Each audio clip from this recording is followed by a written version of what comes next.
लखनऊ में करनी सेना की 2 दिवसीय कोर कमेटी बैठक के बाद की यूपी प्रेस क्लब में प्रेस वार्ता, जिसमें करनी सेना के सभी राष्ट्रीय, प्रांतीय और प्रदेश पदाधिकारियों ने लिया भाग। वहीं करनी सेना के राष्ट्रीय अध्यक्ष सूरजपाल अम्मू का ददिहाल लखनऊ और इस बैठक में उन्होंने उत्तर प्रदेश की धरती का कर्ज उतारने की बात कही। उत्तर प्रदेश में राजनीतिक समीकरणों की चुनौती देते हुए करनी सेना आगामी विधानसभा चुनाव में 100 सीटों पर अपने उम्मीदवार को उतारेगी। करनी सेना ने प्रदेश सरकार से आर्थिक आधार पर मिल रहे 15% आरक्षण की नीतियों में सरकारी योजनाओं के अंतर्गत लाभार्थियों को मिल रहे आर्थिक आरक्षण का विरोध कर उसे बंद करने की मांग की। हाईकोर्ट का आदेश है कि उत्तर प्रदेश के अंदर कोई जातीय कार्यक्रम नहीं होंगे, ऐसा है कुछ बीच में आया था कोई? जी दादा। करनी सेना के बारे में एक भ्रम है कि करनी सेना एक जातीय संगठन है।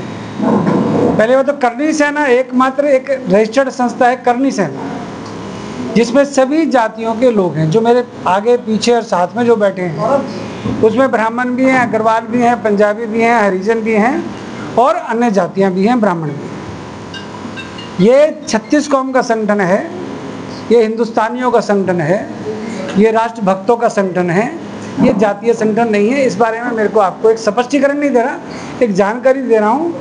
और ये जानकारी आपको इसलिए दे रहा हूँ कि आपको ध्यान में रहना चाहिए कि हमने जो ये कार्यक्रम किया है, उत्तर प्रदेश के अंदर एक भ्रम की स्थिति हो गई थी कि यहाँ पर कोई जातीय संगठन काम नहीं करेगा। तो करनी सेना आपका संगठन है, इस राष्ट्र का संगठन है और एक रजिस्टर्ड संस्था है। शिक्षा लखनऊ यूनिवर्सिटी से हुई है। मैंने 97, 98, 99 में यहाँ से वकालत की, LLB की। भैया पगड़ी वाले रहने दो, अब वहाँ पे नहीं, छोड़ दीजिए, अभी रहने, लेट हो गए ना आप। 2009 में मेरा बहन जी से भी प्यार हुआ था थोड़ा सा, मायावती जी के साथ भी मैं कुछ सीखने के लिए गया था, वहाँ भी मैंने बहुत कुछ सीखा। मैंने 2019 के अंदर ये संस्था, जो रजिस्टर्ड संस्था ये बनाई, जिसके अंदर पूरे देश को जुड़ा करीब 17 लाख सदस्य करनी सेना के हिंदुस्तान भर में हैं। करनी सेना USA में अलग रजिस्टर्ड है, परंतु संस्था वो हमारी है। हम लोग दुबई में, नेपाल में और ऑस्ट्रेलिया में करनी सेना का काम सुचारू रूप से कर रहे हैं। हिंदुस्तान के 24 राज्यों में संगठन काम करता है। यहाँ पर कोई मारधाड़ वाला संगठन ऐसा नहीं है। इसमें अगर अधिवक्ता बैठे हैं तो डॉक्टर्स भी बैठे हैं। इसमें अगर संदीप सिंघल गाजियाबाद से एक बड़े व्यापारी बैठे हैं तो यहाँ पर मीनू आगरा से किसान का बेटा भी बैठे हैं। श्वेता राज अयोध्या की बेटी सेना के अधिकारी बैठे हैं। यहाँ पर बुंदेलखंड से शिवांश चंदेल बैठे हैं, इनकी माता जी जो है प्रधान है, ग्राम प्रधान है, वो बैठे हैं। गाजियाबाद से विवेक तोमर बैठे हैं। ये राखी गर्ग है जो करनी सेना का संगठन महामंत्री का काम देखती है, दिल्ली से। ये विदुषी सिंह है, प्रोफेसर हैं। ये करनी सेना यूथ विंग का काम देखते हैं और उड़ीसा से हैं। मेरे साथ मोहित अग्रवाल हैं जो करनी सेना में हमने एक व्यापार शक्ति, एक व्यापार सेल बनाया हुआ है, उसके राष्ट्रीय अध्यक्ष व्यापारी हैं, पुरानी दिल्ली। उत्तर प्रदेश के अंदर कोई अभी बाज नहीं आ रहा है। बात कड़वी है पर सच्ची है।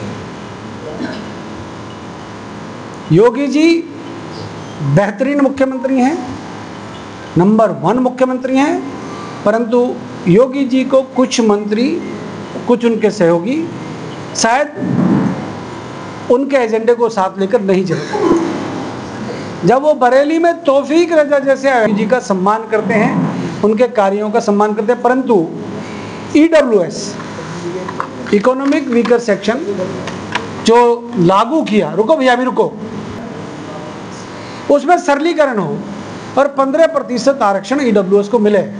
परंतु जो पहले और आरक्षण अपनी देश का सबसे बड़ा राज्य है, जितना बड़ा राज्य है उतना ही सुंदर राज्य हो। मुझे याद है, मैं वाजपेयी जी के चुनाव में आया, राजनाथ जी के चुनाव में आया, गोमती रिवर फ्रंट की हालत देख के अब थोड़ी दया सी भी आती है। राजनीति अपनी जगह है। के घोटाले किए, आज तौफीक रजा उत्तर प्रदेश में सरेआम हिंदुओं को धमका रहा है। ओवैसी साहब और ओबीसी साहब के भाई हिंदुओं को धमकाते रहते हैं। मौर्य जैसे पूर्व मंत्री यहाँ पर हमारे ग्रंथों का अपमान करते हैं। कोई रामायण के बारे में उल्टा बोलता है, कोई महाभारत के बारे में, कोई गीता सम्मान करते हैं। हमें किसी मुस्लिम भाई से कोई परहेज नहीं है। अरे तो देखो संघ के वो आरएसएस के चीफ भी कह रहे हैं आजकल, तो आप अपने मोहम्मद से लव करो, हमें कोई दिक्कत नहीं है, परंतु मेरे मंदिर के ऊपर आई लव मोहम्मद लिखोगे तो हाथ तोड़ दिए जाएंगे भाई। अगर उत्तर प्रदेश के अंदर मुख्यमंत्री जी की सीमाएं होंगी, हमारी कोई सीमा नहीं। हमारे ऊपर जितने मुकदमे ठोकने हैं, अभी आशीष सिंह परेशान थे, कई दिन से इनके होर्डिंग लग रहे हैं कि दादा वो सामने वाला होर्डिंग निकाल दिया। मैं तुम भी यार ठाकुरगंज के ठाकुर हो, परमिशन लेते नहीं, तुमने इतने सारे होर्डिंग चेप दिए। कहना लखनऊ के अंदर तो रिवाज है। मैं तुम कोई सत्ता के चमचे हो क्या? सत्ता में किस किस की भागीदारी है, कौन कौन सा संगठन उनकी हाँ में हाँ मिलाता है, कौन कौन उनके लिए काम करता है, कौन कौन सेटिंग करता है, वो डिपार्टमेंट अलग है। तुम कहां से आ गए? तुम तो करनी सेना वाले हो। मैं माननीय मुख्यमंत्री जी से मांग करता हूं कि अभी और सख्त होने की आवश्यकता है। आप ब्रांड हो हिंदुस्तान के, ठीक है। पिछली बार भाजपा को उत्तर प्रदेश ने प्यार कम किया पार्लियामेंट के चुनाव में, परंतु करनी सेना इस बार उत्तर प्रदेश के अंदर कम से कम 50 सीटों पर चुनाव लड़ने का मन बना रही है। भैया प्रस्ताव पास कर रहे हो तो हाथ खड़ा कर देना। बिल्कुल दादा, हम करीब 50 सीटों पर उत्तर प्रदेश के अंदर चुनाव लड़ सकते हैं 2027 का विधानसभा।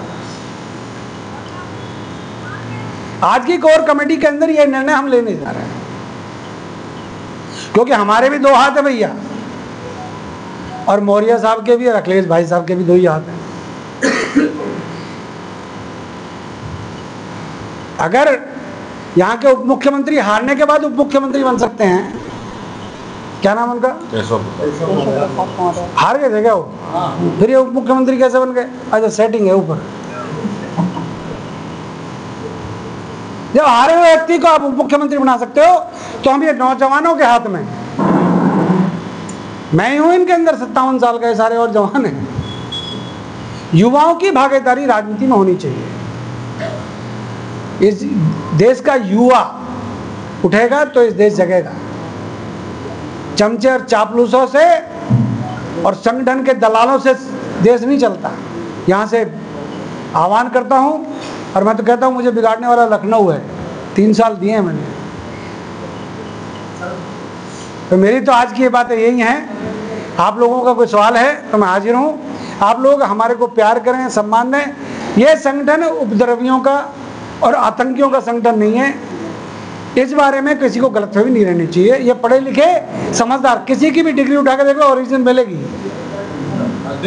जी आप लखनऊ राजधानी में हैं जी, प्रभु श्री राम के अयोध्या धाम आपको जाने का कार्यक्रम है। देखिएगा, मैं उन कारसेवकों में हूँ जिन्होंने ढांचे को तोड़ने में सहयोग करने का प्रयास किया। भैया पीछे रोकिएगा इनको जरा, कौन? मैं वो कारसेवकों में हूँ जिन दिनों डंडे भी खाते थे तो पैरों में पड़ते थे। मैं उन स्वयंसेवकों में हूँ जिन्होंने बोट क्लब की रैली के लिए अडवाणी जी के साथ घुटने के नीचे सोटे खाए। मैं उन हिंदुओं में हूँ जिन्होंने डोडा बचाओ आंदोलन में जम्मू कश्मीर के अंदर गिरफ्तारियां दी। मैं उन देशभक्तों में हूँ जिन्होंने लाल चौक पर तिरंगा फहराने के लिए मुरली मनोहर जोशी की यात्रा में अपना योगदान दिया। मैं उन खुशकिस्मत लोगों में हूँ जिनको 1994 से 2009 तक नरेंद्र भाई मोदी के साथ हरियाणा के जो प्रभारी थे तो काम करने का मौका मिला। मैं संगठन का व्यक्ति रहा हूं। आज अयोध्या का राम मंदिर जो ट्रस्ट बनाई गई है, उस ट्रस्ट के अंदर क्या राम के वंशजों का, या राम जिस भगवान की कोई जाति नहीं होती, परंतु जिस राम को लेकर चले 100 वर्ष पहले, क्या अमिताभ बच्चन, अडानी और अंबानी ने राम मंदिर में कोई कार सेवा की थी क्या? जिस गांव के अंदर चप्पल और छाता तक नहीं ओढ़ा गया, अयोध्या के पास कौन सा गांव भैया? कौन सा है सर? 500 गांव। उन गांव का कोई व्यक्ति समिति का सदस्य है क्या? ये अयोध्या की बेटी बैठी है, मेरे को एडवोकेट है इलाहाबाद हाई कोर्ट की। भैया जब तक राम के वंशजों में या उन गांवों के किसी एक व्यक्ति को उस समिति का मेंबर नहीं लिया, सिंह अम्मू अपनी बात को व्यक्त कर रहा है, मैं राम मंदिर में रामलला के दर्शन नहीं करूंगा।